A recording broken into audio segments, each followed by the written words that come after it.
Our guest today really needs no introduction. This really is an extraordinary person. The words that have been used to describe his work, groundbreaking, transformative, it's an endless array of adjectives that describe the work.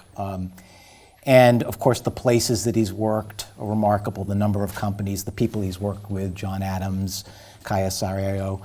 I know that you've led several festivals, most recently the Ojai Festival in 2016. He also somehow, in the incredible schedule that he keeps, is able to teach, and he teaches at UCLA. He is a recipient of the MacArthur Fellowship, a member of the American Academy of Arts and Sciences. Am I making you feel old? I am old. No. I've just got to face it. 2014 awarded both the Polar Music Prize and was the Artist of the Year by Musical America. Really remarkable. It is so great. I also learned he's never been to Peabody, so I'm even more... In my whole damn life. So it's just, today is one of the biggest days of my life. Wow, it's huge. It's huge. It's huge. It's huge. I'm at the Peabody Conservatory. I can't believe it. It's overwhelming. Now, by the way, all you people in back, please feel free to come sit in front. These are the best seats, and I promise I won't do anything horrible to you personally. But yes, please come be comfortable, because the other cool thing and the other reason to come here is so I can meet cool people who I needed to know. And the best way to meet is if we just get a little closer. That would be cool. Come on down. Come on over. Please feel free. So, as people are getting settled, Peter, I want to, I guess there are a lot of things I want to ask you, but, where is opera going? Which is a big question, I know, but where do you think it's going in terms of the programming, in terms of venue, in terms of content, in terms of financially? I mean, sort of from socially, from every perspective. Wow, Fred, a real softball. Yeah. Well, we're thinking a lot about it here. Easy. I think. First of all, let me just repeat. I am so excited to be here, and I truly want to meet everybody in this room, and even maybe a few people who didn't make it. But just to say, we're all in this together, because nobody has the solution to the future of opera, just like nobody had the solution to the past of opera. Opera happened in all kinds of unpredictable ways. That's the best part of it. On the other hand, what you do look at in a picture is that opera, because by its definition, it's the most sublime art form because it's the most collaborative. It truly is about who else you're talking to, who else you're in the room with. It's, of all art forms, it's the least about you, and the most about who else is present. And that's very, very exciting as an art form. And I love that, it just means works. It just literally means any way human beings want to get together and collaborate. For me, the real definition of the 21st century is the 21st century is going to be the creation of shared spaces, where we figure out, how do we share the water? How do we share the air? How do we share the land and the minerals and the oceans? How do we share? So opera is very powerful because it's about a shared space. And it's about how deeply can you share a space with other human beings? And how do you find a way to not only mutually coexist, but actually stimulate each other and create a reality that didn't previously exist, and create a space that was not previously available to humanity? That is very, very powerful and very exciting. And for me, I would say I think a lot about the future, and I think a lot about the past, way past, and I think a lot about the present. And let me just lay out a couple of basics here. Obviously, Monteverdi is the big thrill because he just got together with a few friends and made something that had no tradition, but made something that just had a future. I love that. And I love that you just find your favorite friend who's a painter, and your favorite friend who's a poet, and your favorite friend who's a dancer, and your favorite friend who's a singer, and you make the Balla delle Ingrate. Like, what is that? Is that like an opera? What is it? I don't know what it is. And that's why they came up with this word opera, because it's just a bunch of people working. That is so thrilling by definition, this open shared space where all the art forms are present and in dialogue with each other, and nobody owns the space. The space is exactly not about a possessive ownership mentality. It's about what could we do together that's more interesting than what we do separately. And in what way is music like visual art? And in what way does experiencing the color from this painter make you hear this chord differently? That's so exciting. And what way does the movement of that dancer make you understand, right, these 3 bars, shift of meter, differently? So for me, it's always about each language deepening the other languages. And it's always about this amazing exchange where you are built in levels of surprise. Then the other question is, what are you singing about? Content. And for me, content is a really crucial question, you know, and obviously for Monteverdi and his friends, they were looking really deeply for some kind of rebirth of a society that was politically completely frozen. Total political paralysis and historical paralysis, and they needed to look to some previous moment in human history, and it's not an accident that everyone keeps looking back to the Greeks, because it was this moment of democracy, of this group of people that created something called democracy that lasted for about 12 and a half minutes. And then rich people moved in, took over, and destroyed it. Very rapidly, actually. But what was really powerful was that democracy was supported by a form of theater that is unlike kind of anything else. You've been to those amphitheaters in the Mediterranean, right? I always think of it as a giant ear carved into the side of a mountain. It's one of the most astounding things when architecture was about listening, not what it looks like, but what it sounds like. We've lost that in architecture today, the architecture of sound.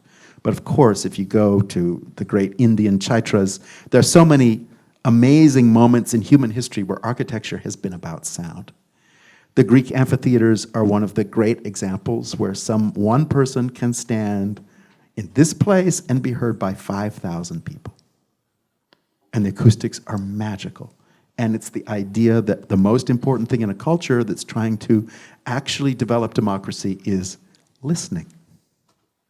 We will prioritize listening, the ability to be able to hear somebody. That's the single most important thing about creating a democracy. Now, as you know, the story of the Greek plays, which we have a lot repeated in the history of opera, are all these stories of parents killing their children, children killing their parents, suicides, horrible, horrible betrayals. Things that are so painful that cannot be discussed inside one family. Like in the family where your sister killed herself, it can't even be discussed. The idea that the Greeks said we have to discuss this with 5,000 other people on the side of a mountain outside of town.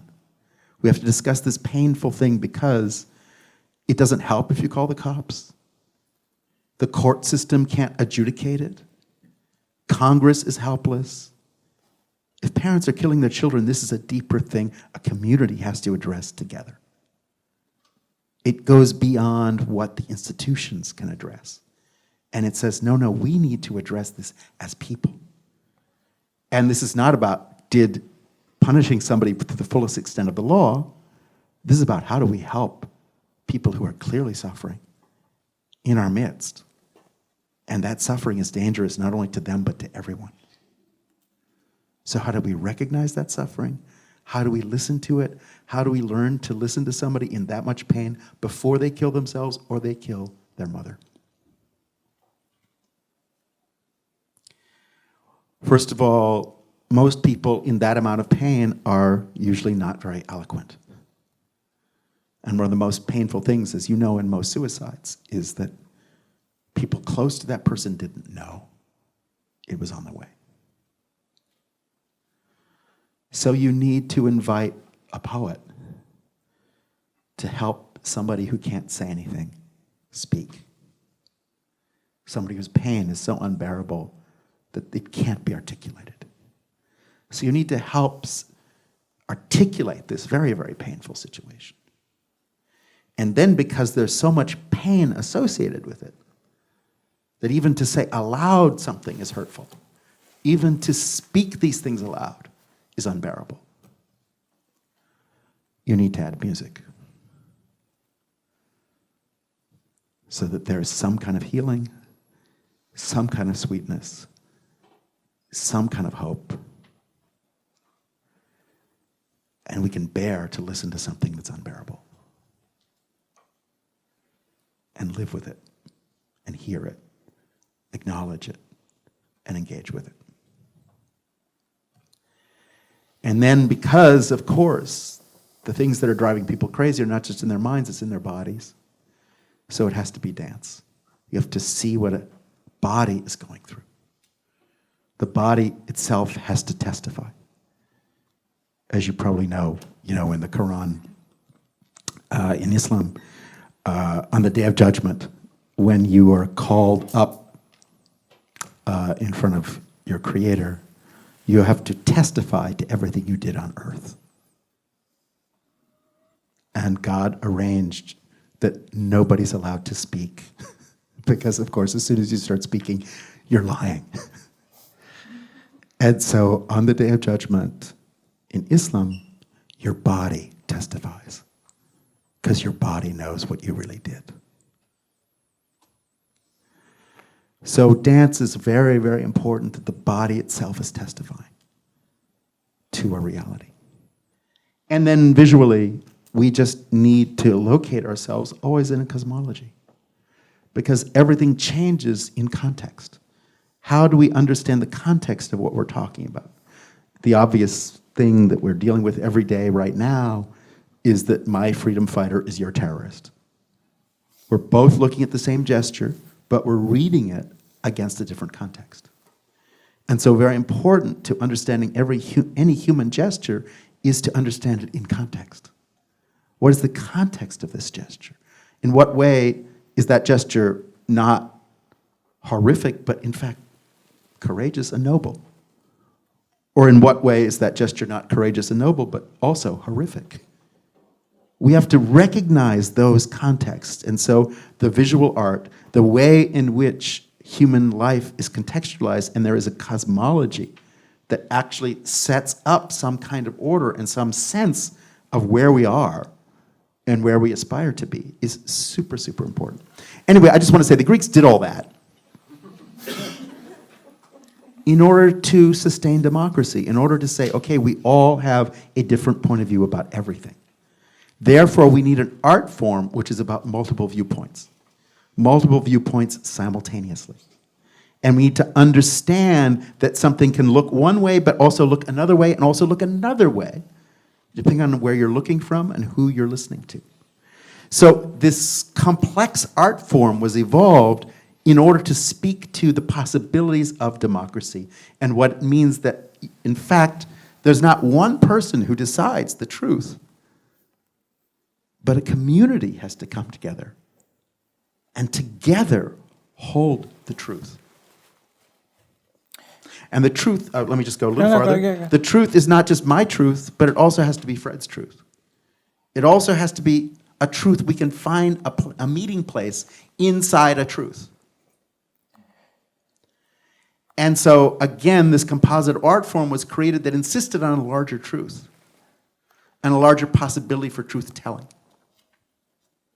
Now, just to say, quick, what I love about all that is, opera is also, became Leontine Price singing La Forza del Destino with a giant orchestra and, all of that.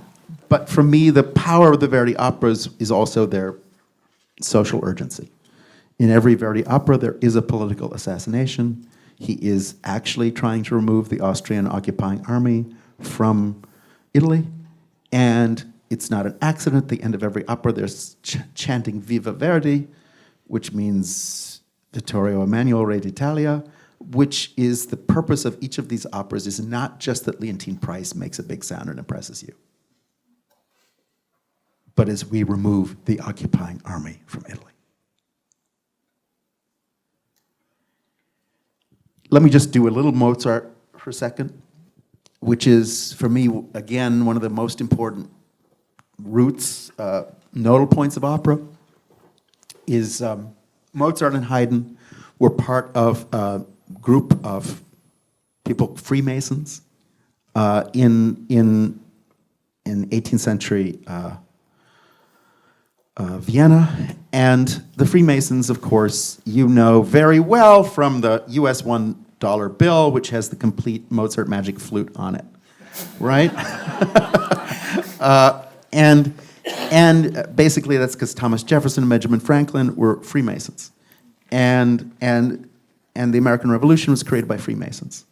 And they were basically people who said, we will not have kings ever again. There will be no more autocracy, there will be democracy.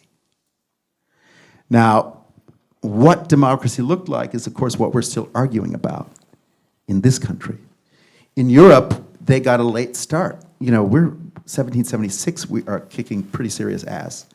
But in 1776, Mozart is just, trying to work on those middle symphonies. Mozart and Haydn have a serious problem because in Europe, they're trying to say, okay, what would equality look like? How does equality behave? All men are created equal? That's the Thomas Jefferson quote that's going around everywhere. Excuse me, prove that. That is so ridiculous. That is so unlikely. That is so blind. How do you prove that all human beings are created equal? Mozart and Haydn, what I like is they weren't just hanging out with other composers. They were hanging out with the group of intellectuals that was creating the next Europe. And yes, it was normal that there would be artists in the room with those discussions. Step one for Haydn and Mozart was, how do we explain all people are created equal? How do we make a working model of that? They invented the string quartet. They said, we need to be able to demonstrate equality. And so they created an art form which showed that, no, it's not three people accompanying one soloist. It's not, any one person leaves the room, the entire thing collapses. It's everyone is equal and equally necessary. And they created this structure that could actually demonstrate equality. They did one other thing that was really, really powerful, which is they created something called sonata form eventually. They evolved it in a very, very powerful way, and sonata form is about social inclusion, right? It's about idea A showing up and feeling very pleased with itself. And then, maximally irritatingly, idea B appears. Idea B messes up everything. And idea A has to reimagine itself to include idea B. Hello. That is called a society. That's the basis of almost every piece of music those guys wrote, was this idea that there will be no unchallenged idea A. And nobody's going to get the end of this piece with idea A being where it started. But in fact, we're all on earth that our lives will be transformed by the very thing we don't want to see or deal with. And we're here as human beings to be transformed. And who you think you are is not who you're going to be, so just calm down and let go. So, I just want to say Mozart and Haydn took that form of the string quartet and that form of sonata form and then applied it to human beings. And Mozart moved this quartet idea into opera. And of course, the first great quartet in Idomeneo. Then, already at the age of 23, he's making these shocking quartets that upend social relations and say, okay, the people who are totally not socially and politically equal are now, in this quartet, going to be totally equal. I'm leveling the playing field among these four human beings. And their social status no longer matters. They're all equal in this operatic quartet. Parents are equal to children in Idomeneo. The king is equal to a foreigner in Idomeneo. You know, all of these shocking levels of equality are created by Mozart in the operas by taking his string quartet mentality and applying it to human relationships. And then, of course, you get to the Marriage of Figaro, and people are shockingly equal across every social range. And so what I'm trying to say is democracy is about opera, and opera is about democracy. And I'm saying what form opera takes is about what form democracy has to take. It's about what form equality has to take, how we can demonstrate to each other equality, how we can every day honor people who we think less of than ourselves, and how we can actually humble ourselves in front of other people. And opera is about creating this range in which the people you don't want to know, you have to listen to. And as I say all the time, Mozart gave the best music to the worst people. That's the genius of Mozart. And you didn't have to be worthy to get good music in a Mozart opera.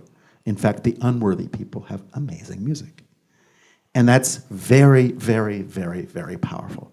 So what form does opera take? For me, the actual form it takes is a lot like Jewish culture.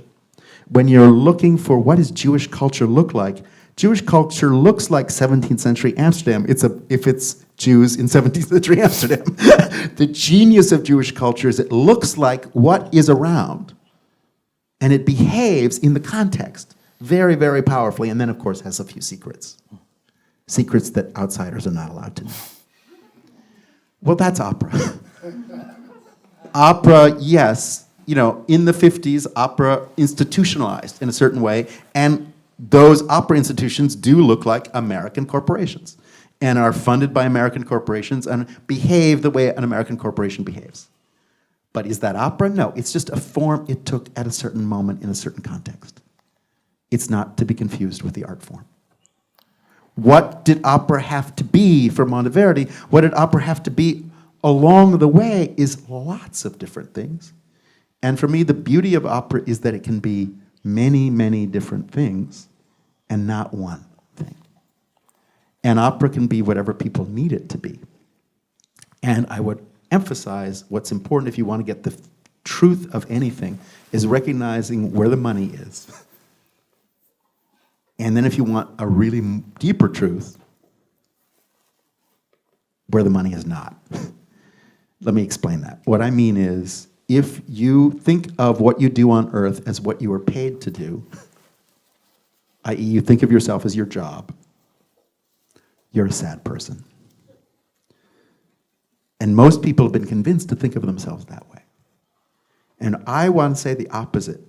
Who you really are is everything you will never be paid to do, but you do anyway.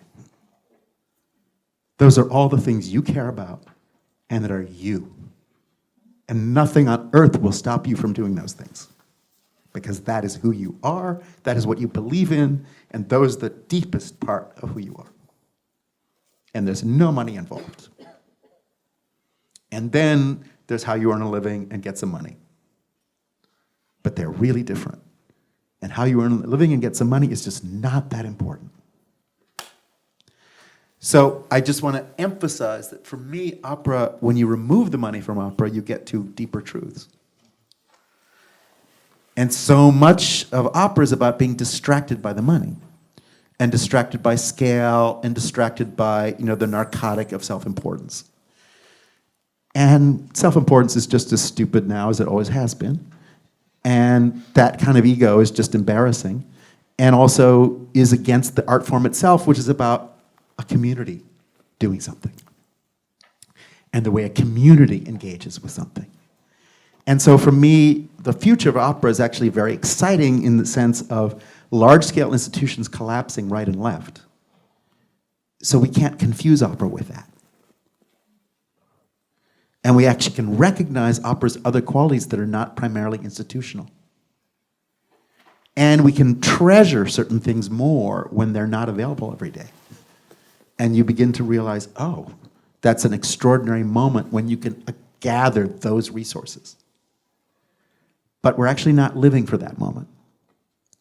And for me, a lot of the most exciting operas are being written in very, very, well, I'm just coming from doing this last week in Helsinki, Kaija Saariaho's 2 new operas based on Japanese no plays.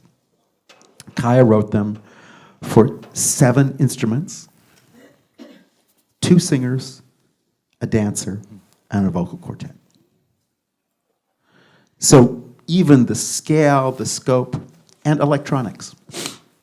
And what happens to the voices electronically, all the worlds they're created are quite amazing, but actually with a very small ensemble, and it's a whole chamber music project. And it's deeply fulfilling for all of the participants, because nobody's an anonymous face in an opera chorus, or an anonymous second oboe in a pit orchestra, but it actually creates this presence of a community, and the working presence of a community in a very dynamic, fulfilling experience for the participants. And it's not like a 19th century top-down industrial revolution economic structure. So for me, those kind of possibilities are extremely exciting. And the smaller opera gets, the more exciting it gets. Or if you want to think about scale, it's more interesting to think about what types of scale get you to more interesting human relations, and not just repeat the institutionalized structures that we know from IBM that was being built at the same time that the Met was being built, right? And so for me, it's an interesting dynamic, and I would just say one last thing, and then Fred, we'll end with question number 1, but it was a doozy. You will admit it was a doozy. It is. So I'm not, and we're not done with it yet either, because answer any of it, it's already a big damn deal. But just to say,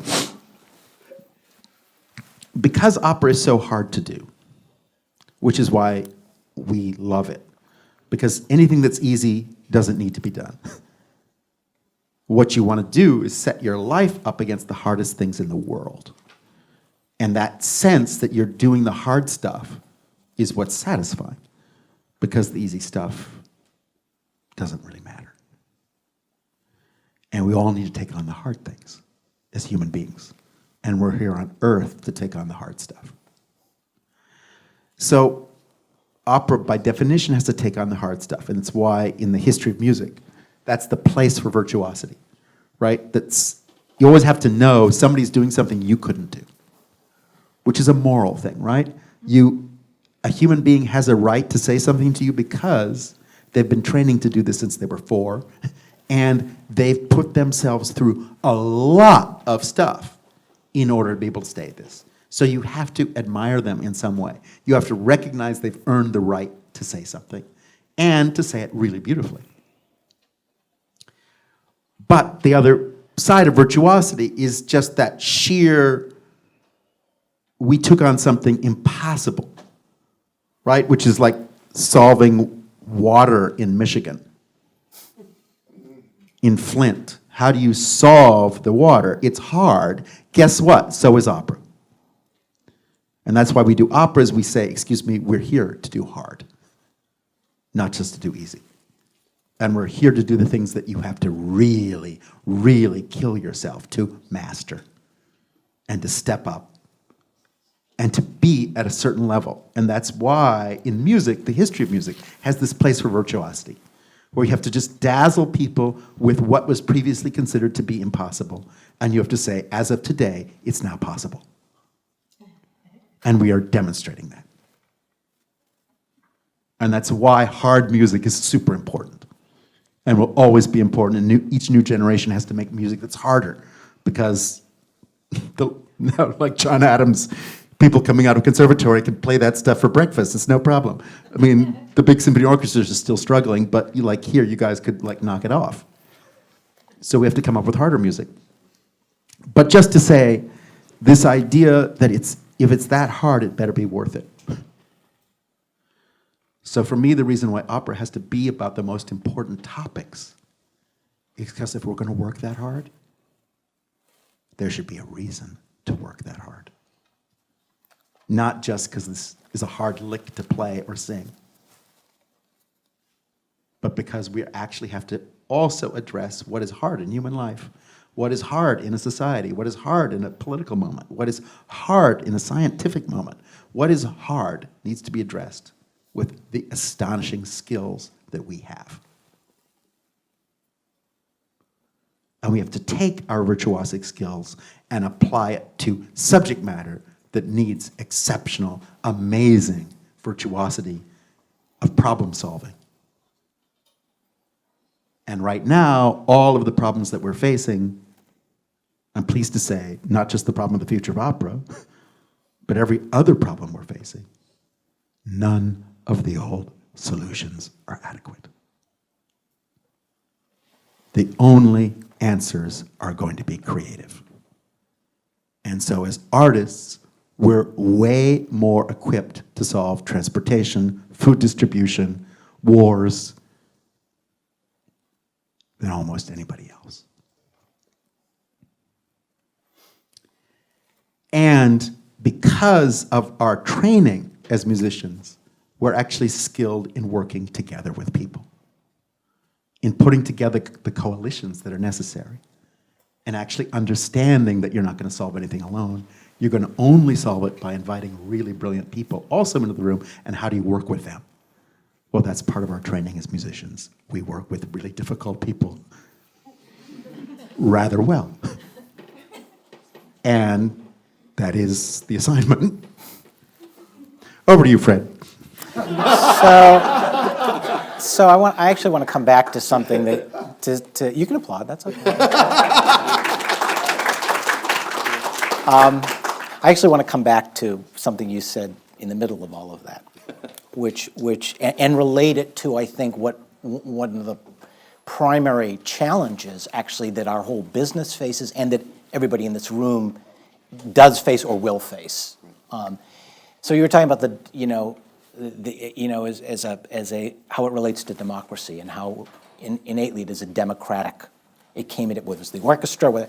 Of course, there's a supreme irony in that probably classical music is seen as one of the most undemocratic things in our contemporary society, which has created this barrier and which has created a challenge for everybody in this room of how do you deal with that and how do you make it real for people. So how do you reconcile those two things? Do we have to change the art form in order to do that, or is there something inherently wrong with it? Is it how we communicate about it? Is it the barriers that we've put up around it? What is the?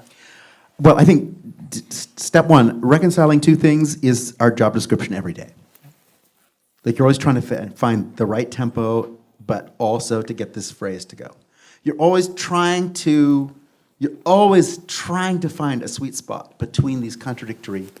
That's the heart of music, is this complex dual, triple reality that you're always trying to hold multiple realities into one structure.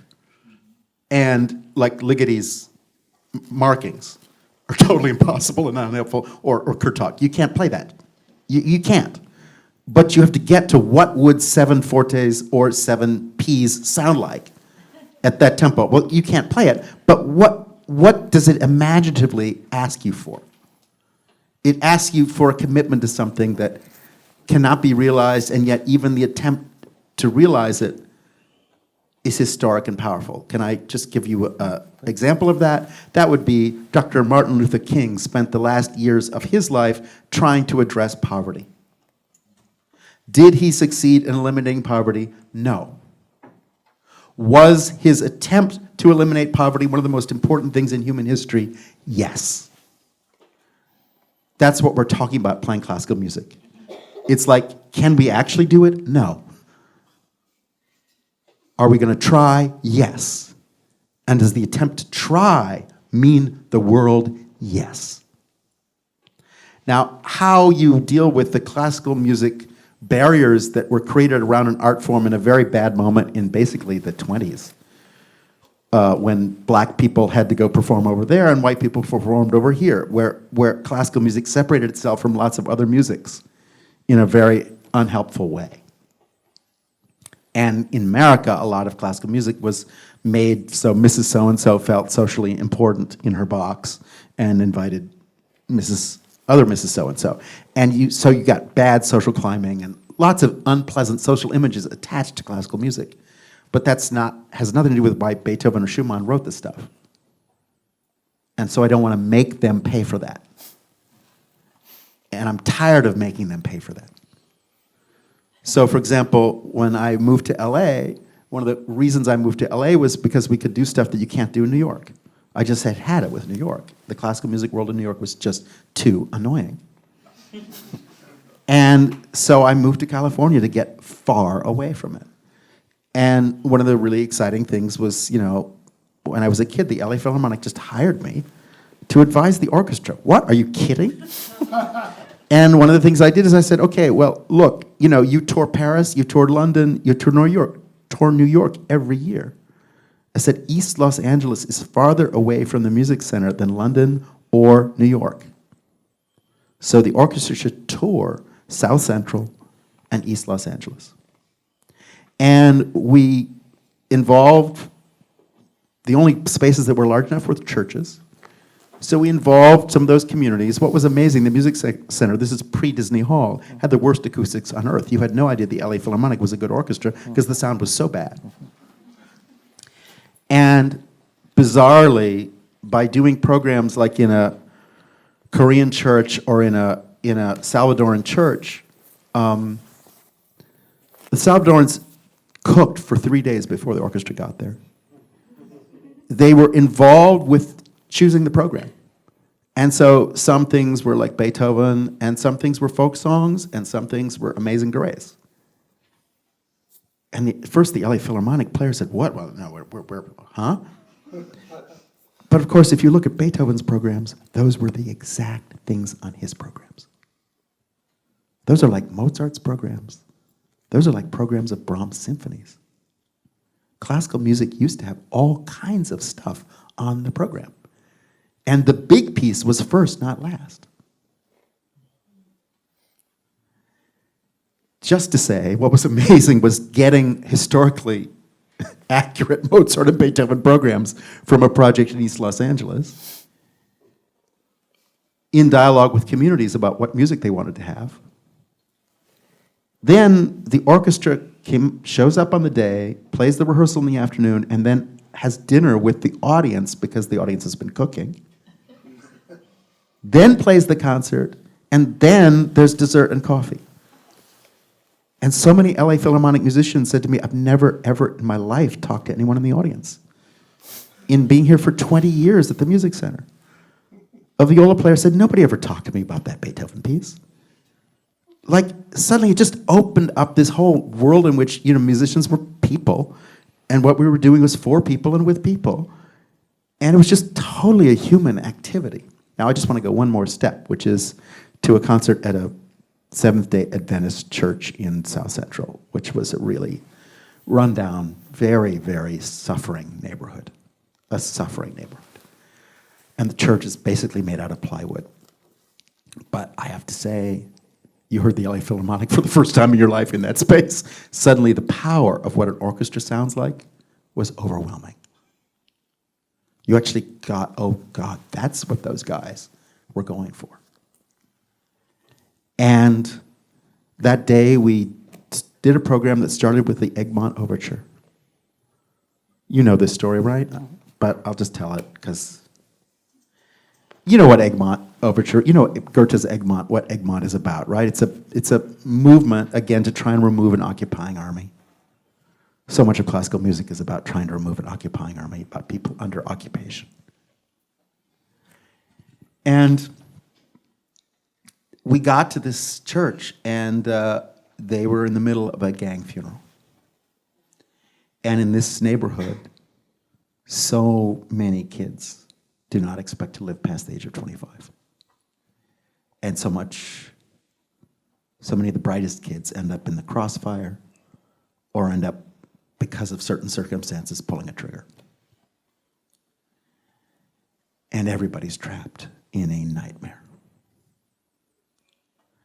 We walked into that church, and a level of grief, a level of heartbreak, a level of rage of people who are not ever allowed to live the lives and meet any of the potential they're carrying with them was overwhelming. And those first shattering chords of the Egmont Overture started and met everyone right where they were. And Beethoven's rage and Beethoven's grief and Beethoven saying, this has gone on long enough and we cannot tolerate it any longer, was right there in South Central Los Angeles. And what it meant that every little time an idea of a future started to appear, it was shattered by the full weight of the orchestra and destroyed on sight. Every new idea smashed and smashed and smashed and smashed again. And you get the violence of that overture.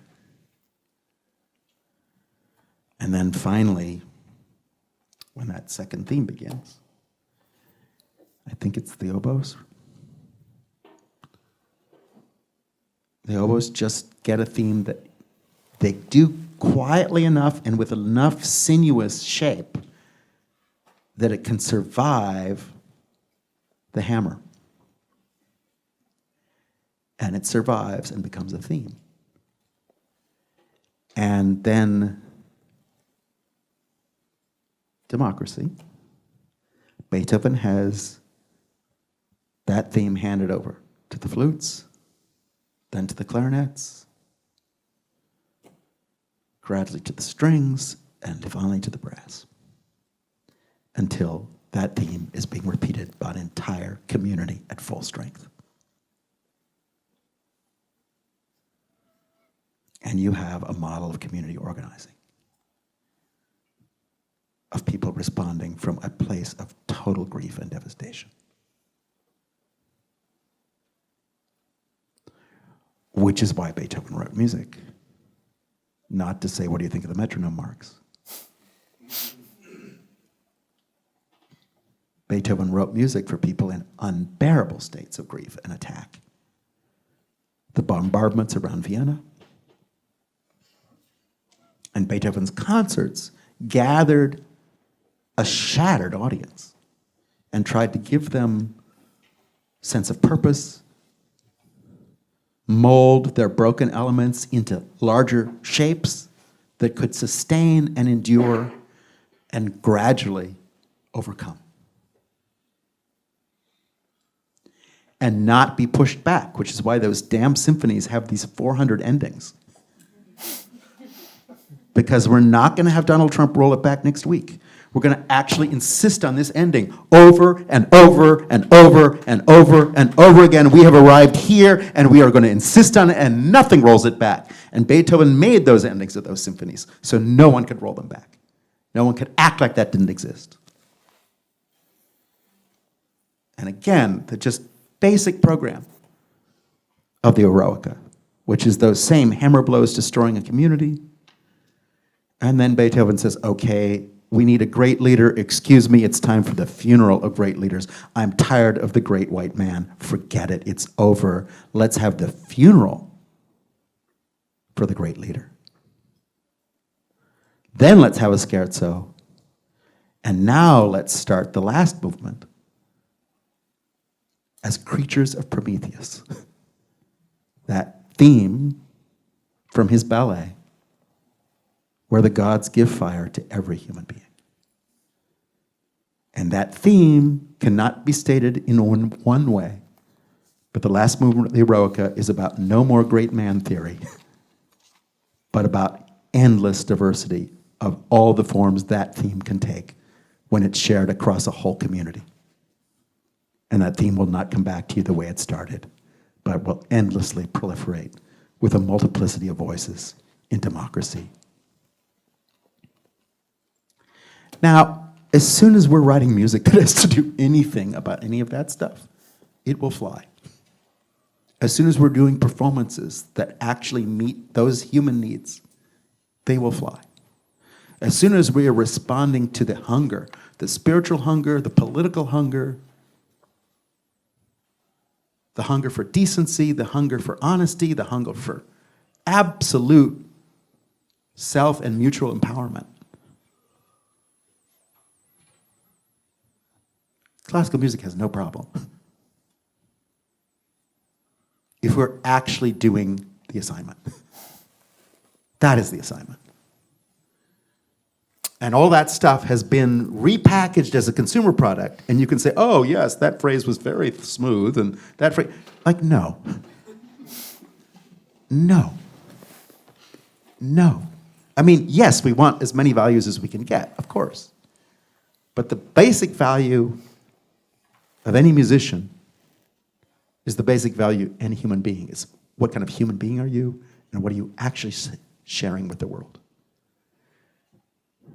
And inside that performance, is there any kind of idealism that is powerful? Is there any human insight? Is there any something that actually isn't something you can read in the New York Times? Is there something that you can add to the picture that is missing and that needs to be added?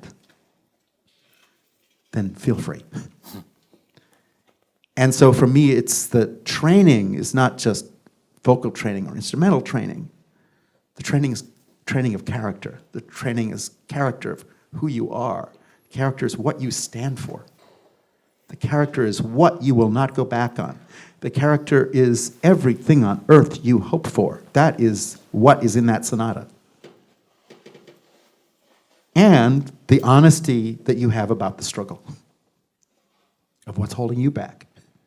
You better be honest about that in that Beethoven sonata. Because it's all about how come you're not perfect. Hello.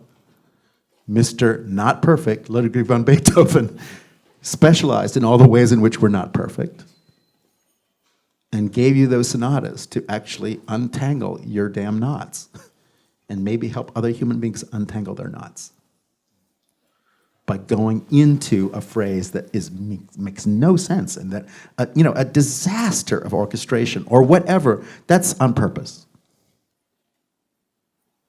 That's so we see what it is. How hard the path really is between everything we're thinking and hoping for and how we're actually living every day.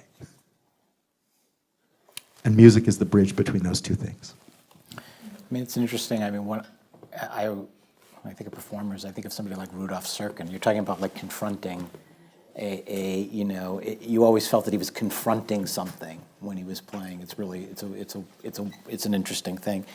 So I want to talk a little bit about you for a second. Yeah, but no, actually, so you have a bit of your reputation certainly is as a bit of an iconoclast.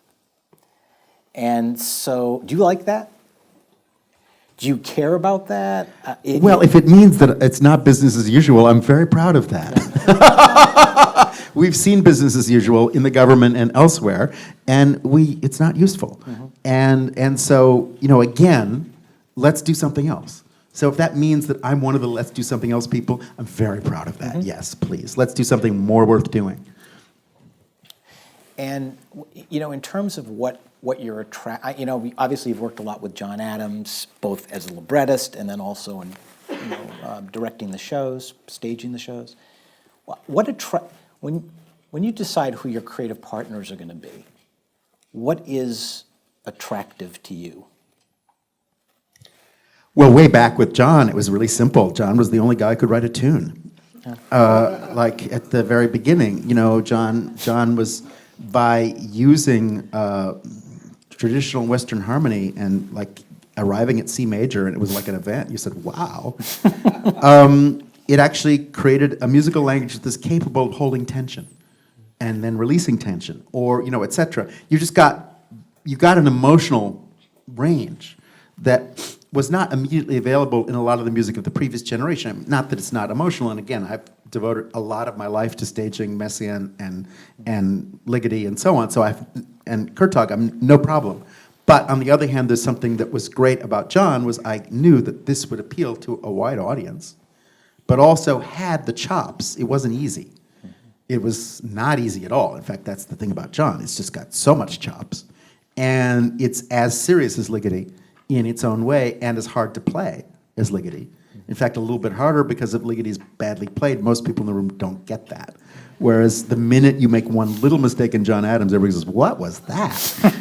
So it has a very high level of challenge, but at the same time, the musical language is available, but complex. And I just needed that Einstein thing, everything should be stated as simply as possible and no simpler. Right? That's the deal, is we're in this big period where everybody's trying to simplify very complex issues, and they don't simplify. What's beautiful about John is he holds the complexity right there, and nothing gets easy. Everything stays as rich and thick and deep as it really is, and that's exciting. Meanwhile, you can't resist it because the music is irresistible. So that was early on at the beginning, and Nixon in China came out of that. And again, we've always tried to make operas that are about what's going on, like Verdi and Mozart, and not really historical stuff. And for me, it's just like any intelligent person, we're all interested in history, but that comes after we're interested in the present. And to me, classical music flipped that and said, oh, if we have time, we'll talk about the present. But right now, we're doing the past. You say, really? If you have time, you'll talk about the present? And for me, it's much more helpful to have an attitude like Mozart, which is you're interested in Handel. And so even some of Handel shows up in the Magic Flute. But you're basically writing the Magic Flute, not redoing Handel. And for me, it's very important that you're looking at everything, the whole history, the way composers always have, is from the future. And different moments of history become useful at different moments, of course. And, it's Beethoven and Bach both got interested in Palestrina at a certain moment, which is great. But you're not primarily making that your only focus. And so for me, it's just, it's how do you connect the new opera that we're doing? John's new opera, I'm proud, happy to say, is next November. It's the California Gold Rush. It's called Girls of the Golden West. And basically just was, La Scala asked me to do a production of Puccini's Girls of the Golden West, A Girl of the Golden West, and then I looked at it and said, what is this malarkey? And just you look at the actual history of California in 1851, 1852, it's amazing, right? It's the first multicultural society in the world because the media exists. The press exists enough that the discovery of gold in California was truly news all over the world.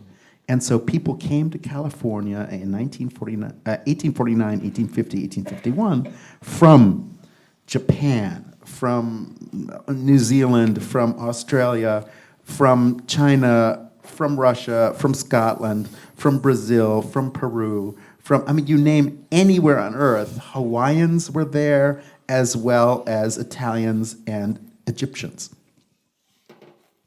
Gold was so big that even in 1848, this guy named Richard Wagner said, I think that could be an opera, and started writing the Ring Cycle about human beings' lust for gold. And the key thing that I'm using a lot in the libretto is in 1851, California was Mexico. And in 1852, it's the United States of America. So Act 1 is 1851, and Act 2 is 1852. And you get what it means when the border crosses you. And it's in multiple languages. And it's basically for the era of Mr. Trump. It's shocking because all of the texts are historically from the period.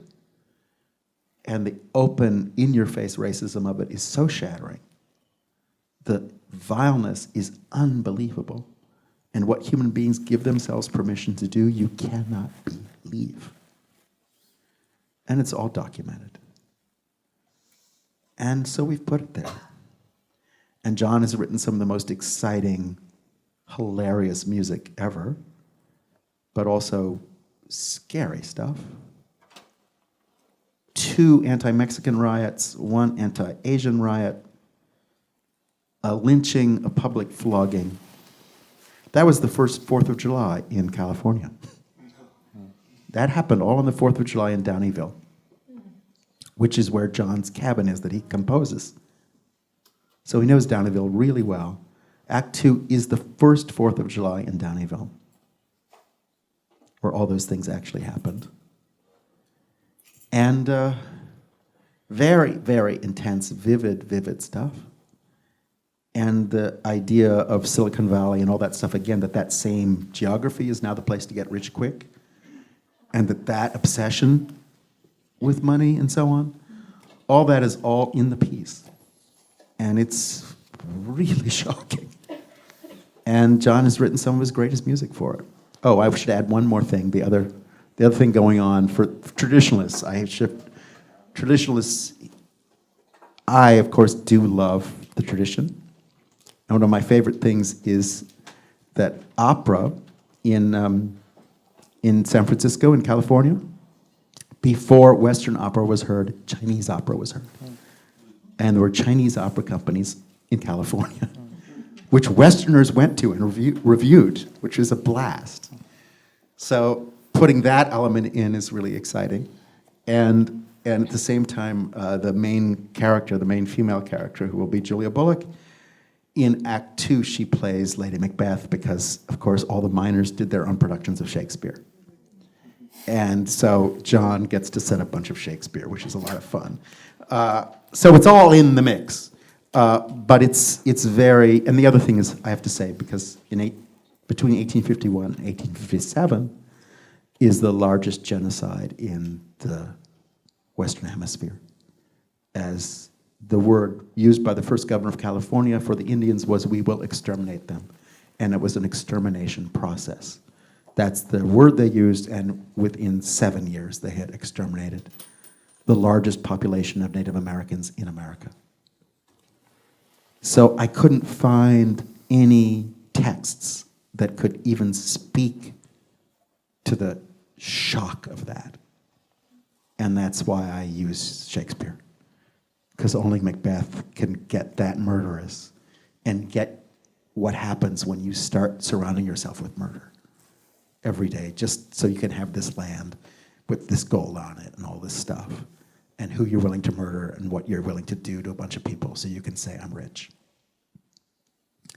So it's a very, very entertaining piece, but it's also really shocking. But I assume it's set in 1851 and 1852 because you love contemporary settings. Yeah. Did you take an old place and set it in a contemporary setting? Yeah, I would just say. say. Why is that something you gravitate to generally? I think Rembrandt, when he's showing you the Crucifixion, shows you a bunch of Dutch burghers around on the hillside and people in their farms and all kinds of stuff. Like, the present is always historical. And everything you're seeing in the present, it's like Donald Trump was elected this year. That's been going on for 35 years. Mm-hmm. That we see it finally now. It's not exactly that it's news. It's been happening for a long time. So anything you want to understand about the present, you, of course, look back and you see how you got here. Mm-hmm. So for me, it's important to have both things present. I would just emphasize that the costume designer, Rita Ryak, great Hollywood costume designer, did a lot of very well-known movies but anyway, just to say her research is spectacular, and the crucial question is, what did denim look like just in the decade before Levi's? And so the result is our gold miners will look like they are from really high-end designer denim stores, because that is what it looked like. Is the history of early denim is what we've gotten into. So again, the more carefully you do the historical research, the more you come up with something very contemporary. Because, of course, human beings are human beings. And these things take the forms they take, and they do come back over and over. And so, bizarrely, the costumes will also be quite contemporary, which is my pleasure. Yeah. So I want to open it up to the audience and give you folks a chance to ask Peter some questions also. And I want to meet people, so yes, please say hello. Oh, yes. Oh, hello. So you talked about what type of scale do you want to use with new opera, especially. So you talked about in the first question that what type of scale do we want to get to more intimate human connections? And one thing that really struck me working with you in Ojai this summer is we did the Copernicus, and it's a small chamber opera as well. And so you were able to connect with every person on the set and every single person involved with the opera, and you knew everyone by name, and you had like a really intimate connection with the entire process. And I was wondering with bigger operas, are you able to do this, and do you think that they suffer because of the size? Wow. Do people know Copernicus by Claude Vivier? I would just advise, Claude Vivier is an incredible composer. He died in the 80s. Crazy gay person, but at the time when he couldn't deal with that in any way, and the society wasn't, he was a student of Stockhausen for a moment, which is how I found his name again, but his music is visionary, and he died with kind of nobody hearing it. And his death is one reason he became well known, was he was writing a piece about being killed by a gay prostitute.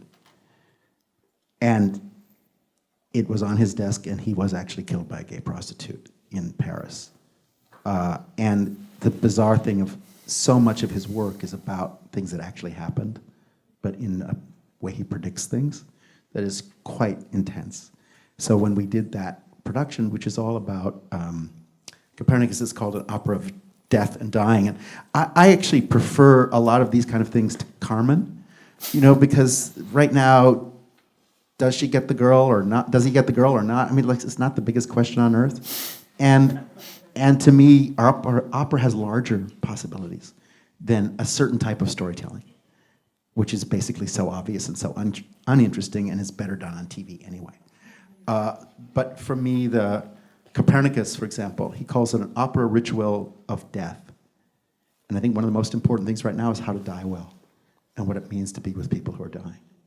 And this piece is really incredible. The cast list is Copernicus and his mother, and Mozart, and the Queen of the Night, and Tristan and Isolde, and the Hindu god of fire, Agni, etc.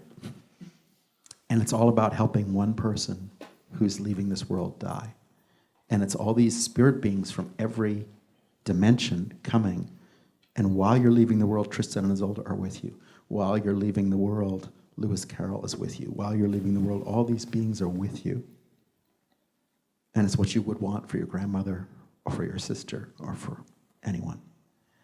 And that's the first part of the piece. It's just this person who's not moving, but in fact they're seeing and you're with them, but they're not recognizing you. And meanwhile, all of these beings are entering their lives. And then the second half of the piece, they're welcomed into the land, into the next place. And it's so beautiful because he grew up as an orphan in the Catholic church system in Montreal, and he grew up deeply unloved. And so a lot of his pieces are a chance to create a tender voice that he never heard, and to hear it over and over again, and to have these welcoming voices when he was rejected most of his life, everywhere. And that day, let's say, when we did it in the Ojai Festival, it was 3 o'clock on Sunday afternoon. That morning was the massacre in Orlando. And so 3 o'clock is when President Obama went on the air and asked for 1 minute of silence for the people who were killed, the 80-some people. So we began the performance with that minute of silence. and then created a ritual to welcome people into the next world. Which is what classical music can do. And no speech by a politician can do that. No newspaper article can do that. Nothing else can do that. When you're coming from things that devastating. How do you begin? What do you do next? You turn to music. And music has a role to play. And again, that's why we do it. And it's just really understanding how those occasions come and being ready when they're there. And so Mr. Vivier got to welcome a lot of people. Anyway, just to say, I work a lot right now with the Berlin Philharmonic and in very big institutions, as well as these small situations. I spend the same time doing the Kurtag fragments with Dawn Upshaw as a giant Messiaen St. Francis. And the big task is to get the Paris Opera or the Salzburg Festival to be like a handful of your friends in high school. And you have to do it, and you can do it. And you've just learned the name of everyone pulling the curtain. You spend time. The orchestras are usually shocked. But before every performance, I'm in the orchestra pit talking to the players. You know, it's very important that there's no class system. It's very important that everybody is recognized and treated equally. And everyone does have an important role to play. That's not just talk. It's very real. And unless everybody does feel like they're part of something, that it's not worth it. And the only point and the only beauty of opera is all these people feel it's a shining moment in their life. And so you have to be with them. And it's very, very important. Most of my most important work was with choruses, a lot with orchestras. With the Berlin Philharmonic, I get to put the orchestra on the stage and really respond to the individual players. I get to do a lot of work that makes sure there is no extra human beings, because God created no extra human beings on earth. Everyone here is needed. And nobody duplicates anyone. And until everybody is recognized and understands how they're needed, which is, again, one of the things I love about Dawn Upshaw's vocal program, is that she instead of training singers to fill a slot that some manager at the Met will need to plug in, spend your life finding out what you're on earth to do. What is the music that is your music? What are you here to do that no one else can do? What are you here to do that is so utterly unique and you, and why are you needed? Please find that. Or have patience until you find it. But also understand it's real. That you're not here to be like anyone. You're here to be like you. And we've been waiting for you, and you're here. And thank you for coming to Earth and carrying everything with you you're carrying. And please recognize how precious that is, how valuable that is. The pain and the beauty. Get it all. And recognize that you've been given a way to express all of it. And to work your way through everything you're working your way through in public. Unlike most people who do it in private. And by doing it in public, liberating other people. Because we all need to see people work through difficult things to remind ourselves it's possible. And that it can be done not only that it can be done with grace, and it can be done with beauty, and it can be done with kindness, and it can be done with all the things you want from a great musical performance. And so, anyway, just to say that's the hope, is that classical music, of course, won't ever be the same, because you're not the same as the people who came before you. And Rudolf Serkin had his issues, and you have yours. And that's what's going to be powerful. And because power comes from power, from doing something powerful, doing something that is actually courageous. And if you find that point where the courage is real, then of course the performance is really powerful and unforgettable for everyone. And again, not just the people who were there, but like my stuff, it's impossible to see any of my shows. Nobody can ever see them. They're done in weird places at weird times. but people hear about them. And frankly, the legend is better than the reality. That's, that's fantastic. You weren't at Copernicus, but you feel something. And even hearing about it lets you do something that you need to do, right? And you don't actually have to be present for everything. You just even can hear about it and it opens something in your imagination or in your sense of what you can do next. And that's the power that the arts have, is that, the business can only do the number of burgers served. However many billions of McDonald's Big Macs have now been served. Whereas we do something else that is not limited to those numbers. Somebody who never tasted one of my burgers had their lives changed by it. Because we're doing something that has many, many lives. You bring something inspiring into the world and it travels in its own way. And that's what culture does that business can't do. You inspire people in very, very deep, profound ways, not just the people who are at the concert.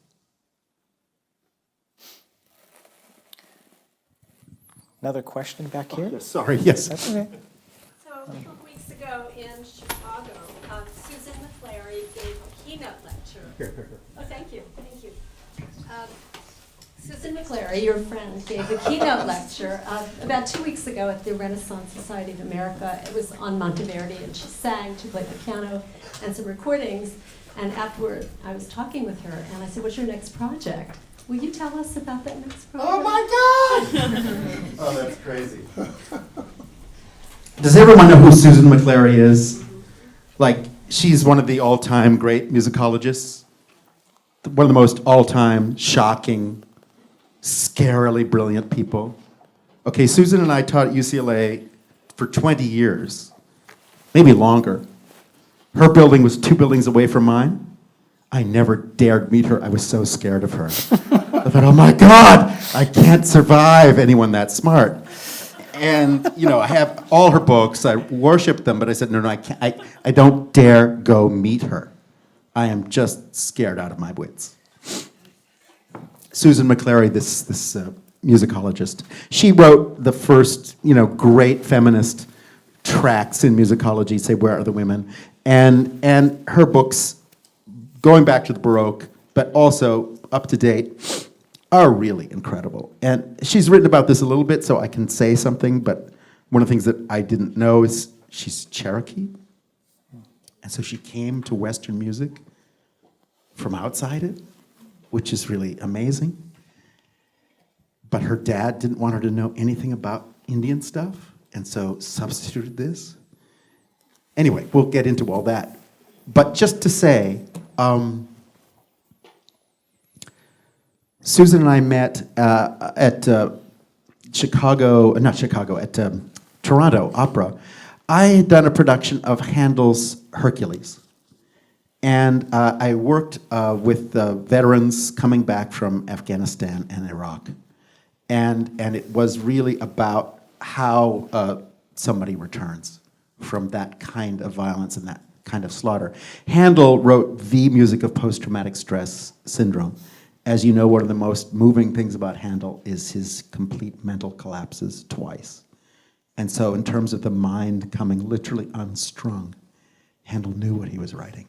And in opera after opera, the mad scenes are unbelievable because they're so real.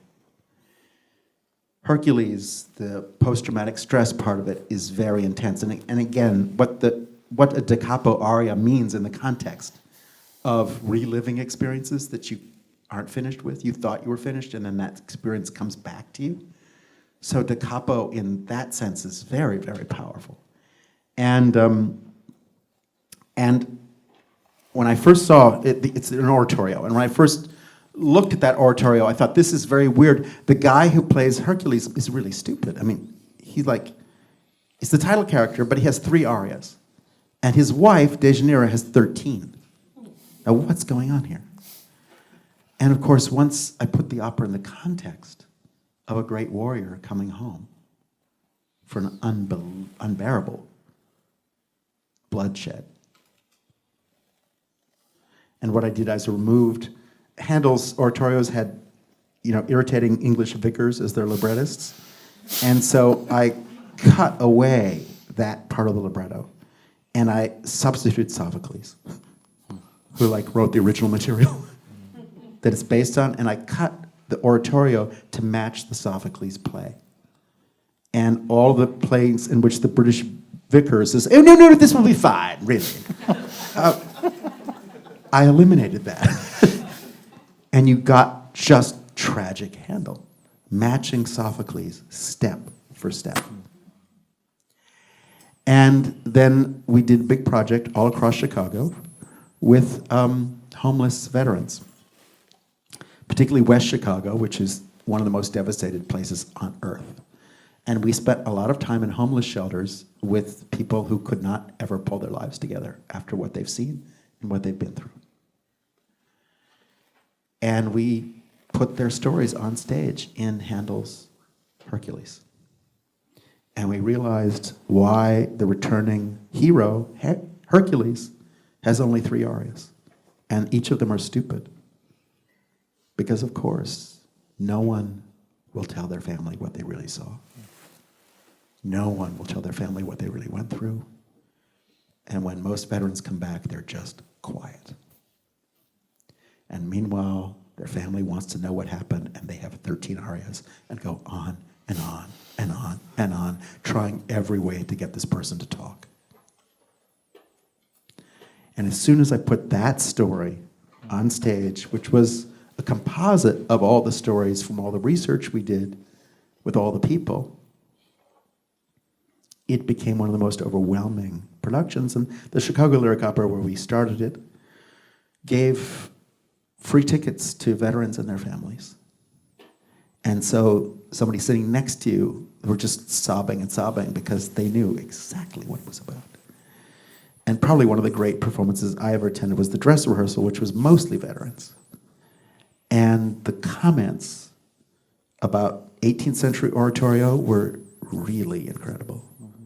One man had never heard a countertenor before, and David Daniels started singing. And this guy said, oh my God, that's the sound of blood coming from his mouth.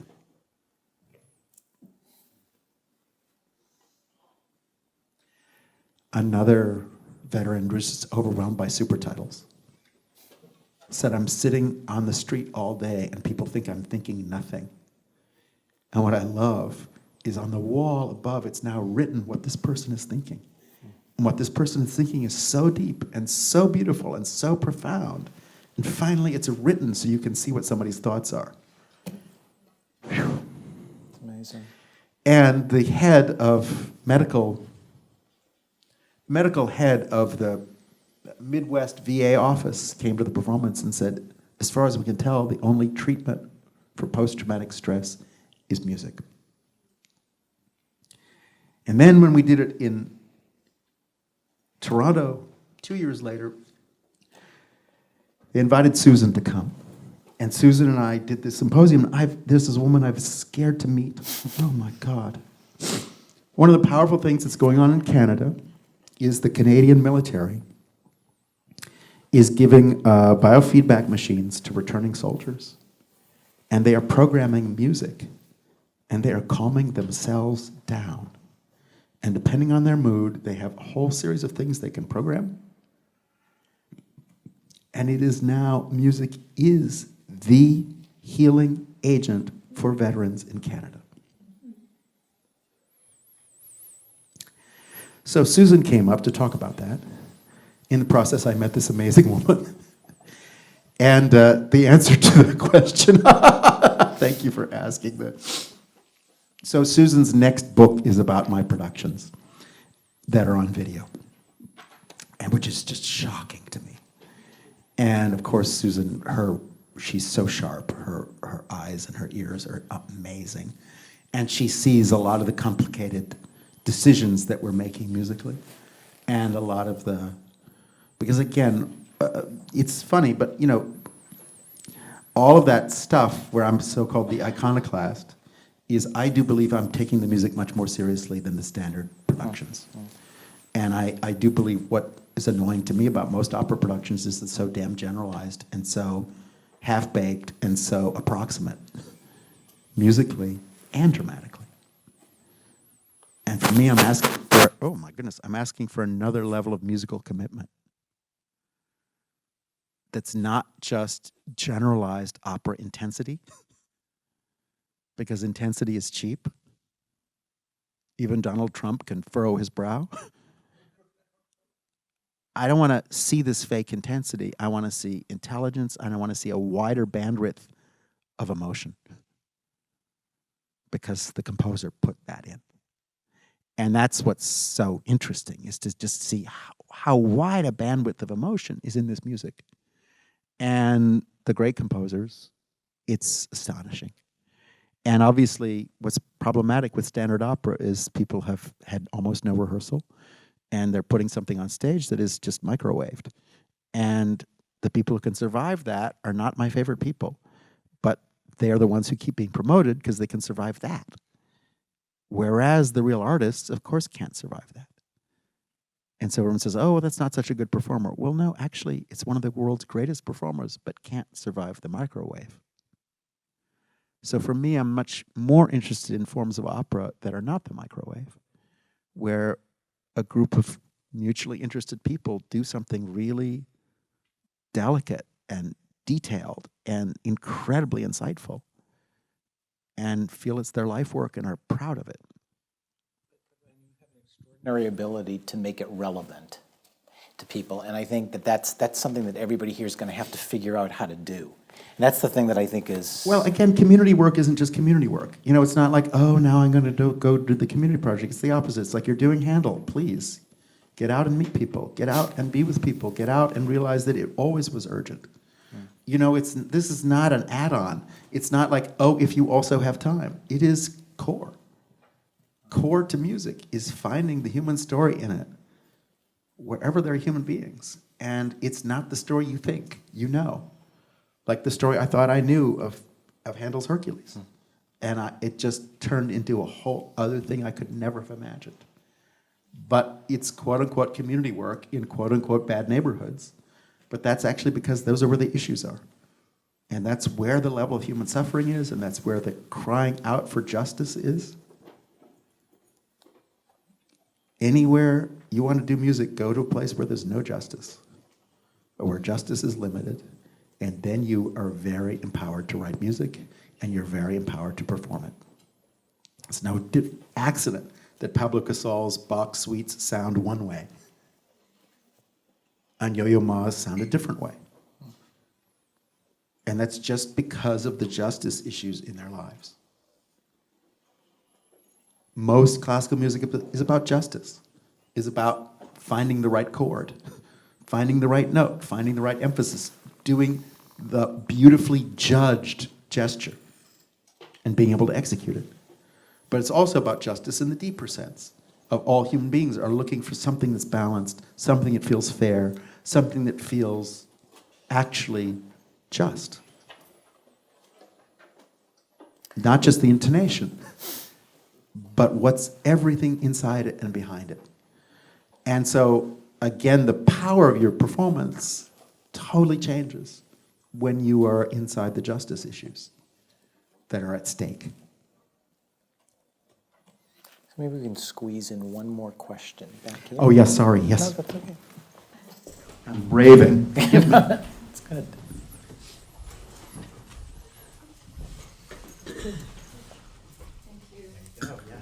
Thank you so much.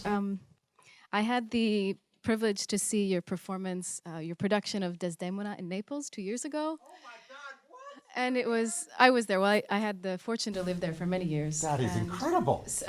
Just to lead, I guess, a follow-up to your last comment, it's such a place with a palpable pain, a sense of pain. The city has been steeped in corruption, mafia, trash crisis. I mean, it's just kind of, Mount Vesuvius erupts every so often, and it's just a city that suffers. And after that performance, there was such a collective sense of catharsis in that theater, which is the 18th century theater, Teatro Mercadante. It was just amazing, and I'm curious to know what type of preparation you did with the actors before, with the musicians. clearly was not accidental, the effect that it had. Oh, bless you. Wow.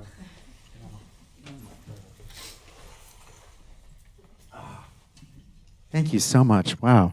You know, when you go on tour, you don't just go on tour. You are in very specific places in the world.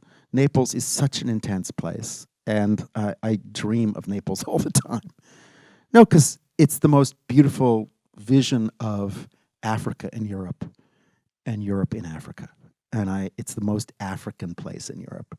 And it's not an accident that it's historically really important for opera, like incredibly important for opera. And it's not an accident that it's also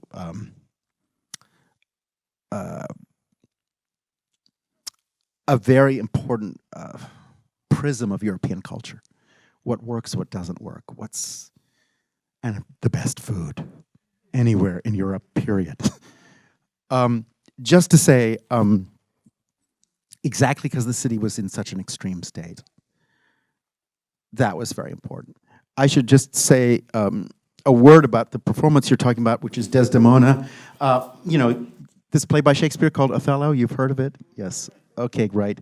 I did a production of it and a challenge from Toni Morrison. I was sitting with Toni at lunch one day that went on forever, and I said, oh, there's this really bad play by Shakespeare called Othello. I hate it, and it's just the only bad thing Shakespeare wrote, and he can't blame him because he just didn't have any African friends, and it shows so badly. Toni then explained to me that this was the most important play. It was really important.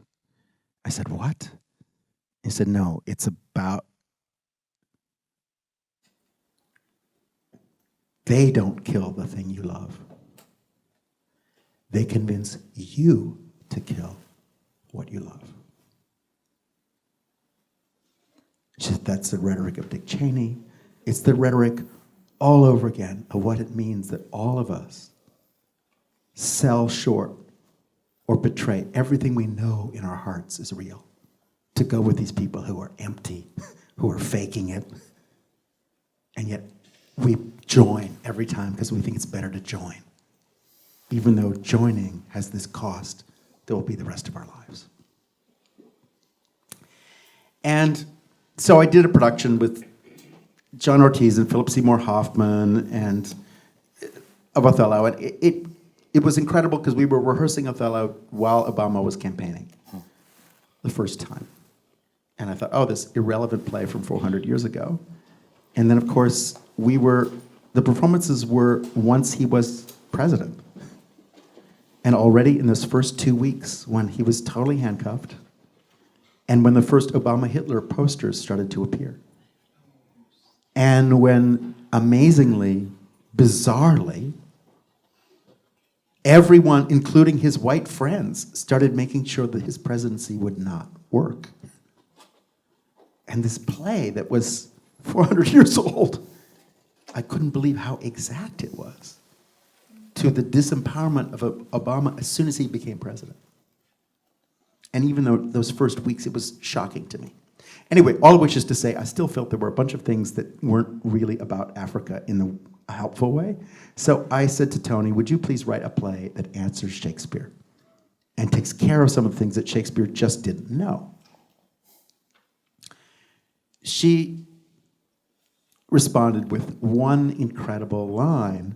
Just before Desdemona sings the Willow Song, there's a beautiful line in Shakespeare where she says to Emilia, just before she gets ready for bed, Othello has just been there and is going to kill her. She knows that.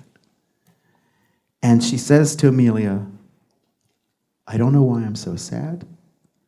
I keep singing this sad song in my head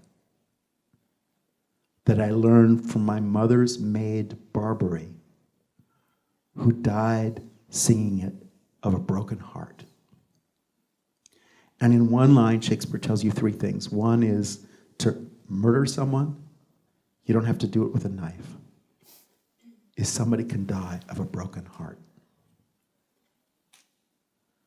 Then that there's music inside this thing when you know your life is ending. There's this music that keeps accompanying you. My mother's maid Barbary. Anytime in Shakespeare anybody mentions mother, wake up, because there are no mothers in Shakespeare. So what is that telling you? Meanwhile, my mother's maid, Barbary.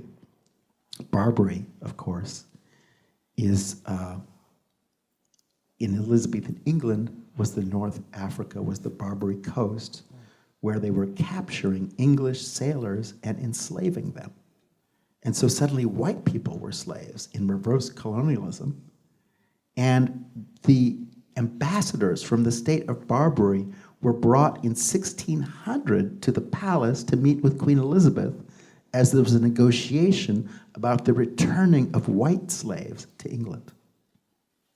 And so Londoners saw these African men of high degree, brilliantly dressed, being led to the palace in 1600. So when Shakespeare's writing Othello in 1603, he calls the maid Barbary, which is a flashpoint for the whole audience.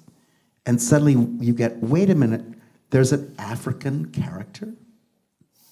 And you get, because Shakespeare is very pointed about Desdemona's parents not knowing who she is. Her father's a senator, and her mother is like a horrifying woman. And the father, neither the father nor the mother know their daughter because they're like politicians. They're fundraising every night, and their kids are being brought up by the servants. And the servant is an African woman.